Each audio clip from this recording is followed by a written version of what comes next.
पिला माने तम समस्त को मु स्वागत करुच्ची मो यूट्यूब चैनल को। तो प्लस टू सेकेंड ईयर पिला माननक पई नेक्स्ट जो मानकर इच्छा दिन ओडिया बा ऑप्शनल ओडिया अछि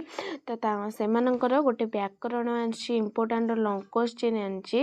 लॉन्ग क्वेश्चन कौन संज्ञा स्वरूप सह अनुप्रास अलंकार दृष्टांत दियोटा बहुत इंपोर्टेंट लॉन्ग क्वेश्चन परीक्षा निश्चिंत ग्यारंटी आसिला भली लागुची निश्चिंत आसी भी पारे। तो चलो आम लॉन्ग क्वेश्चन कौन ऑप्शनल ओडिया दुईटी पड़ियो व्याकरण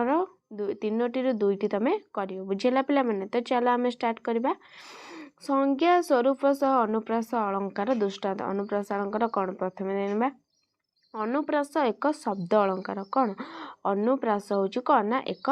शब्द अलंकार यह द्वारा वर्णगत स्मृति माधुर्य सृष्टि यह द्वारा कौन ना वर्णगत श्रुति माधुर्य सृष्टि ता लक्षण कौन पिले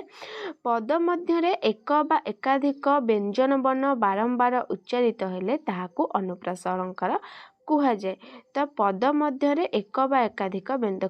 देख व्यंजन वर्ण कौन कहुए पिला माने व्यंजन वर्ण भी अधिकांश जानते कौन देखा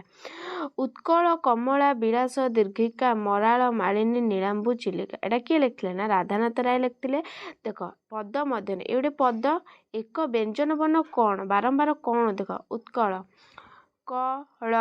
कमला कमला विलास दीर्घिका एगुरा कौन सब एगुरा व्यंजन स्वर वर्ण कौन उ ठारू ओ औ पर्यंत से स्वर वर्ण जान पिला माने व्यंजन वर्ण देला क ठारू ल पर्यंत जहाँ पद मध्य कौन व्यंजन वर्ण अधिक अच्छी किंतु आम उच्चारण कर उत्कल कमला विलास दीर्घिका कौन बारंबार कौन उच्चारण हो व्यंजन वर्ण उच्चारित होची तो ताहाको आमे कौन कह जाए पिले ना व्यंजन वर्ण कौन कह जाए सॉरी हाँ देख अनुप्रास उच्चारित है आम कौन ना अनुप्रास अनुप्रास बुझे जो अनुप्रास प्रास अनुप्रास कौन ना आम जो पद थी पद मध्य एक बा एकाधिक कौन ना व्यंजन वर्ण बारंबार उच्चारित हेले ताहाकू कौन ना अनुप्रास अलंकार कह जाए। तापर उदाहरण देख कहली यही दृष्टांत दुईटी जाक पादरे यही दृष्टांत दुईटी जाक पाद क ल म व्यंजन वर्ण बारंबार देख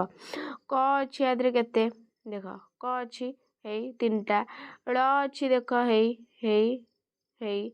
म अच्छी देख हेई म बुझीगला एठी देख म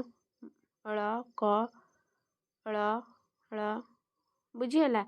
कौन क ल म तीनोटी बहुत अच्छी वर्ण बारंबार आवृत होती तेणु यहीटिर अनुप्रास अलंकार व्यवहित होती। अनुप्रास अलंकार कौन कह जाए ना छेकानुप्रास वृत्तानुप्रास एपरि भाव विभक्त कराई क्या ना अनुप्रास अलंकार कौन प्रथम देखिए आम छेकानुप्रास छेकानुप्रास कौन बहु व्यंजन वर्णर साम्य रही क्रम अनुसार बारंबार आवृत हेले छेकानुप्रास अलंकार कह बहु व्यंजन व्यंजन वर्ण बहुत साम्य रही माने व्यंजन वर्ण रही क्रम अनुसार बारंबार क्रम अनुसार कौन देखिए उदाहरण देले जापर देख उदाहरण देखी नव कलिका बकालिका मालिका आली कालिका कांत स्मरी रक्षा केमंत करी करिबा मर्त करी गतिकी एमंत विचार गो सहचारी लावण्यवती उपन्द्र यही दृष्टांत देख ल और र क पर्यायक्रमे उच्चारित होइतबारु ल र पर्याय देख ल र कौन देला क देख ल ल ल ल ल र र हला देख र बुझेगा है कौन बारंबार यही दृष्टांत ल र क पर्यायक्रम उच्चारित होइतबारु छेकानुप्रास। वृत्तानुप्रास कौन पिले पर्यायक्रम हेउ बा न हेउ जेबे गोटे व्यंजन वर्ण वाक्य मध्य बारंबार उच्चारित हुए तेबे छेकानुप्रास कौन है ना पर्यायक्रमे व्यवहृत हो किंतु एटा वृत्तानुप्रास कौन ना पर्यायक्रम हेउ बा न हो देख केमती मन रही पर्यायक्रम हेउ बा न हो जेबे गोटे व्यंजन वर्ण वाक्य मध्य बारंबार उच्चारित हुए तेबे ताकू वृत्तानुप्रास अलंकार कह जाए। कौन उदाहरण देला उत्कल कमला विलास दीर्घिका मराल मालिनी नीलांबू चिलिका किए लिखिं ना राधानाथ राय यही दृष्टांत क ल व्यंजन वर्णर बारंबार आवृत्ति होइतबारु वृत्तानु क बारंबार है देख तापर देखिए आम श्रुत्यानुप्रास कौन श्रुत्यानुप्रास अनुप्रास अलंकार श्रुत्यानुप्रास साधारणतः कंठ तालु मूर्धा दंत ओष्ठ प्रभृति मध्य जेकोसी स्थान उच्चारित व्यंजन वर्ण मानकर आवृत्ति को श्रुत्यानुप्रास अलंकार कहुए माने कंठ हो कि तालु हो कि मूर्धा हो कि दंत हो कि ओठ हो दांत हो तो जेकोसी स्थान उच्चारित व्यंजन वर्ण मानकर कौन आवृत्ति को जो कहते से जो आवृत्ति ताकू कौन कहुए ना श्रुत्यानुप्रास अलंकार कहुए यही श्रुतिप्रिय हेतु यार नाम कौन ना श्रुत्यानुप्रास उदाहरण कौन देला पर पर जाक बीत हरिले बल सुर सुर देश त्रासे विरस हेले किए लिखिछन्ति विदग्ध चिंतामणि अभिमन्यु सामंत सिंहार प्रथम पादरे व्यवहृत ओष्ठ व्यंजन मान प्रथम पादरे ओष्ठ देख प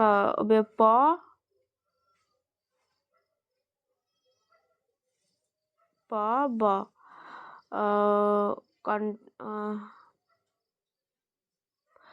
प्रथम पादरे व्यवहृत